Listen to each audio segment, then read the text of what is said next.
அனைவருக்கும் வணக்கம். இன்னைக்கான ஆன்மீக பதிவில் நம்ம பார்க்க போகிற ரொம்ப முக்கியமான ஒரு பயனுள்ள தகவல் என்ன அப்படின்னு பார்த்தீங்கன்னா, நவம்பர் மாதம் 30ஆம் தேதி அமாவாசை நிகழ்கிறது. இந்த அமாவாசை அப்படிங்கிறது கார்த்திகை மாதத்தில் நிகழ்வதோடு மட்டும் இல்லாமல் சனிக்கிழமையோடு இணைந்து வரக்கூடிய ஒரு அமாவாசை அப்படின்னு சொல்லலாம். இந்த அமாவாசை தினத்தில் நாம் செய்யக்கூடிய ஒரு சிறு தாந்திரிக பரிகாரமோ நம்மளுடைய வாழ்க்கையில் மிகப்பெரிய மாற்றத்தை ஏற்படுத்துங்க. அந்த வகையில் பார்த்தோம் அப்படின்னா, இந்த அமாவாசை தினத்தன்று இன்று இரவு நாம் நிலைவாசலில் செய்யக்கூடிய ஒரு சிறு பரிகாரம் நம்மளுடைய வாழ்க்கையில் மிகப்பெரிய மாற்றத்தை கொண்டு வரும். நம்மளுடைய வாழ்க்கையில் இருக்கக்கூடிய அனைத்து வித துயரங்களும் நீங்கி நன்மைகள் ஏற்பட வாய்ப்புகள் இருக்குது. தீரா துன்பம் விலகி கண் திருஷ்டி விலகி நம்மளுடைய வாழ்க்கையில் நமக்கு நன்மைகளும் சாதகமான நிலைகளும் சகல சௌபாக்கியங்களும் கிடைப்பதற்கு இந்த ஒரு பரிகாரத்தை நாம் மேற்கொள்ளலாம். இந்த பரிகாரத்தை எந்த நேரத்தில் நாம் செய்யணும், நிலைவாசலில் நாம் என்ன மாதிரியான பரிகாரத்தை மேற்கொள்ளலாம், இந்த அமாவாசை தினத்தன்று மேலும் நாம் எளிய மற்ற பரிகாரங்கள் என்னென்ன பண்ணலாம் அப்படிங்கிறத பற்றின விரிவான தகவலை தான் இன்றைக்கி வீடியோவில் நாம் தெரிஞ்சுக்க போகிறோம். ஸோ இந்த பதிவு உங்களுக்கு மிக பயனுள்ள விகிதத்தில் இருக்கும். வீடியோக்குள்ளே போகிறதுக்கு முன்னாடி இது வரைக்கும் நீங்கள் நம்ம சேனலை சப்ஸ்கிரைப் பண்ணலைன்னா உடனே சப்ஸ்கிரைப் பண்ணிக்கோங்க. அப்படியே பக்கத்தில் இருக்கக்கூடிய நோட்டிஃபிகேஷனுக்கான பெல் பட்டனையும் ப்ரெஸ் பண்ணிக்கோங்க. சரி நேர்களே, வாங்க வீடியோக்குள்ளே போகலாம். நிலைவாசலில் குலதெய்வம் தங்கிவிட்டால் குலதெய்வத்தை மீறி எந்த ஒரு கெடுதலும் நம்மளுடைய நிலைவாசலுக்குள்ளே நுழைய முடியாது. குலதெய்வத்திற்கு சக்தி அதிகரிக்கக்கூடிய நாள் அப்படின்னு சொன்னால் அது அமாவாசை தினம் அப்படின்னே சொல்லலாம். தவறாமல் அமாவாசை நாளில் குலதெய்வத்தை வழிபாடு செய்ய வேண்டியதும் அவசியமாகிறதுங்க. நம்ம எந்த அளவுக்கு நம்மளுடைய முன்னோர்களை அமாவாசை தினத்தன்று வழிபடுகிறோமோ அதற்கு நிகரான பலன்களை குலதெய்வ வழிபாடும் நமக்கு வாரி வழங்கும் அப்படின்னு சொல்லலாம். அது மட்டும் இல்லாமல் முன்னோர்களுக்கு கொடுக்கக்கூடிய திதி தர்ப்பணம் காரியங்களை தவறாமல் செய்துவிட வேண்டியதும் அவசியமாகிறது. இது உங்களுடைய குடும்பத்திற்கு மேலும் மேலும் நல்லதை கொடுக்கும். நிலைவாசலில் குலை தெய்வம் தங்க வேண்டும் அப்படின்னா நிலைவாசலை தாண்டி எந்த ஒரு கெடுதலும் நம்மளுடைய வீட்டிற்குள்ளே நுழையக்கூடாது. அப்படின்னா அமாவாசை நாளில் குலதெய்வத்தை வேண்டி செய்ய வேண்டிய ஒரு பரிகாரத்தை இப்போ நாம் தெரிஞ்சுக்கலாம். அதாவது அமாவாசை நாளில் மாலை 6 மணிக்கு பூஜை அறையில் விளக்கு ஏற்றி குலதெய்வத்தை மனதார பிரார்த்தனை செய்து கொள்ளுங்க. ஒரு சிவப்பு துணியில் 6 பல் தோல் உரித்த பூண்டு வச்சு கொள்ளுங்க. ஒரு சின்ன கரிதுண்டு வைத்து இஸ்திரி போடும் கடையில் கிடைக்கக்கூடிய, அப்படி இல்லைன்னா கடையிலேயே சார்கோல் அப்படின்னு கிடைக்கும், அதை வாங்கி நாம் பயன்படுத்தலாம். இதை முடிச்சாக கட்டி நிலைவாசலில் மாட்டி வச்சிடுங்க. வீட்டிற்குள்ளே நுழையும் போது தலையில் இந்த முடிச்சு படக்கூடாது. கொஞ்சம் உயரமான இடத்துல மாட்டி வைங்க. நிலைவாசலுக்கு வெளிப்பக்கத்தில் இந்த முடிச்சு தொங்க விடணும். ஒவ்வொரு அமாவாசைக்கும் பழைய முடிச்சை எடுத்து கால்படாத இடத்துல தூரமாக போட்டுவிட்டு புதுசாக பூண்டு புதுசாக கரித்துண்டு வாங்கி சிவப்பு துணியில் வைத்து கட்டணும். சிவப்பு துணியையும் புதுசாகத்தான் எடுக்க வேண்டும். பழைய முடிச்சு அவிழ்க்கவே கூடாது. அப்படியே குப்பை தொட்டியில் போட்டு விடுங்க. இந்த முடிச்சு நிலைவாசலில் இருந்தால் உங்களுடைய வீட்டிற்குள் எந்தவித கெட்டதும் நுழையாது. கெட்ட எண்ணத்தோடு யாராவது வந்தால் கூட அந்த எதிர்மறை ஆற்றல் உங்களுடைய குடும்பத்திற்கு கெடுதலை செய்யாது அப்படிங்கிறதும் குறிப்பிடத்தக்க விஷயம். இன்றைய தினம் அப்படிங்கிறது சனிக்கிழமைங்க. சனிக்கிழமையோடு சேர்ந்திருக்கக்கூடிய அமாவாசை தினம். இன்றைய தினத்தில் இந்த பரிகாரத்தை செய்வது அப்படிங்கிறது சிறப்பான பலன்களை நமக்கு கொடுக்கும். அதே போல் அமாவாசை நாள் அப்படின்னா கட்டாயம் வீட்டில் இருக்கிறவங்களுக்கு திருஷ்டி கழிக்க வேண்டியதும் அவசியமாகிறது. ஒரு கைப்பிடி கடுகு கையில் எடுத்துக்கொள்ளுங்க.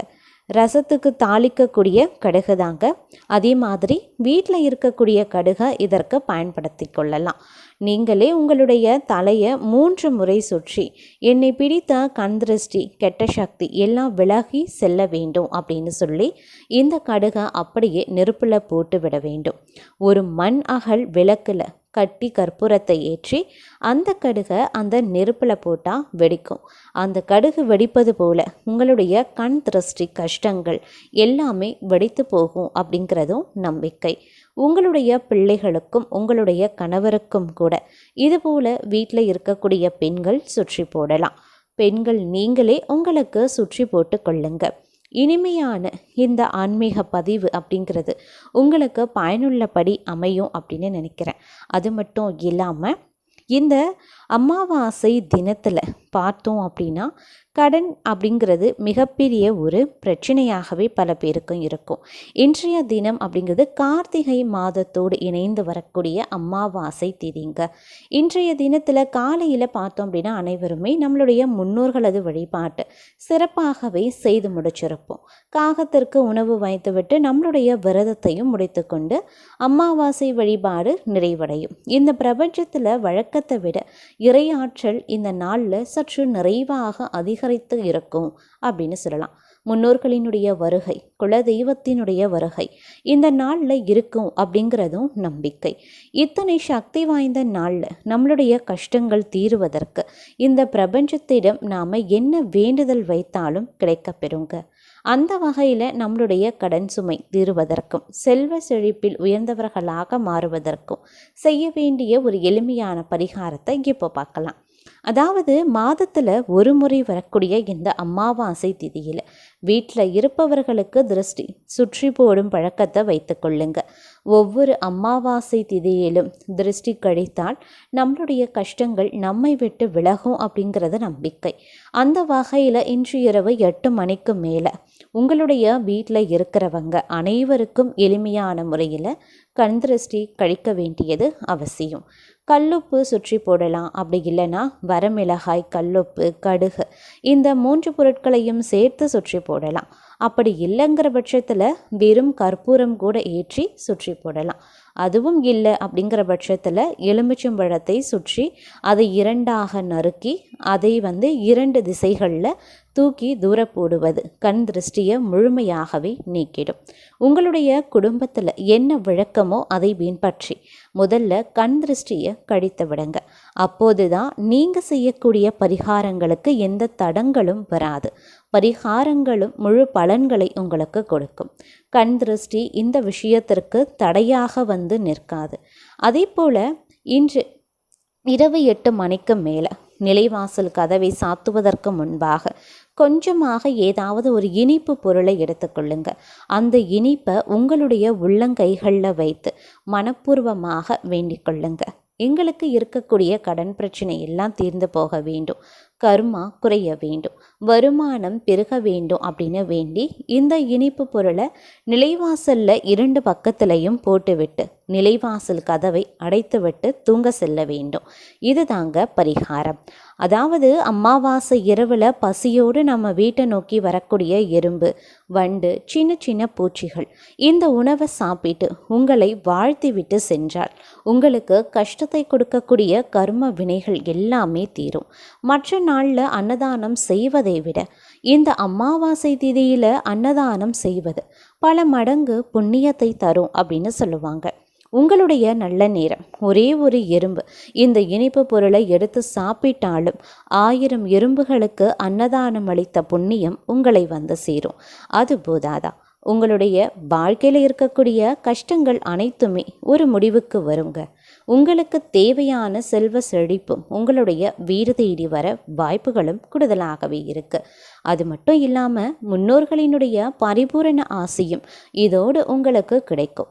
மறுநாள் காலை நிலைவாசலில் மிச்சம் மீதி இருக்கக்கூடிய இனிப்பு பொருட்களை எல்லாத்தையுமே வழக்கம் போல கூட்டி வெளியே கொட்டி விடுங்க.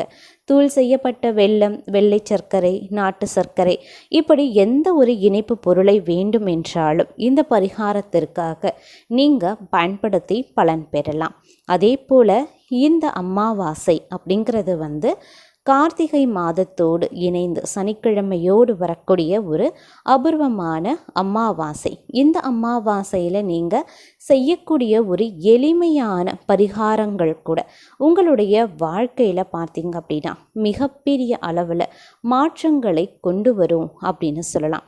அந்த அளவுக்கு இந்த அமாவாசை தினம் அப்படிங்கிறது அபூர்வமாகவும் நமக்கு நிறைய பலன்களையும் அனுகூலங்களையும் எந்தவித தடையும் தடங்கல்களும் இன்றி வழங்கக்கூடிய வகையில் அமையப்பெறுகிறது. இன்றைய தினத்தில் இறைவனுடைய சக்தியும் சரி, முன்னோர்களினுடைய சக்தியும் சரி அதிகரித்து காணக்கூடிய ஒரு காலம், ஒரு நேரம் அப்படிங்கிறதுனால இன்றைய நேரத்தில் நாம் செய்யக்கூடிய பரிகாரங்களும் நமக்கு உடனுக்குடன் நன்மையை பயக்கக்கூடிய வகையில் அமையப்பெறும் அப்படின்ற தகவலுடன் இந்த ஆன்மீகம் சார்ந்த பதிவினை நிறைவு செய்து கொள்வோம்.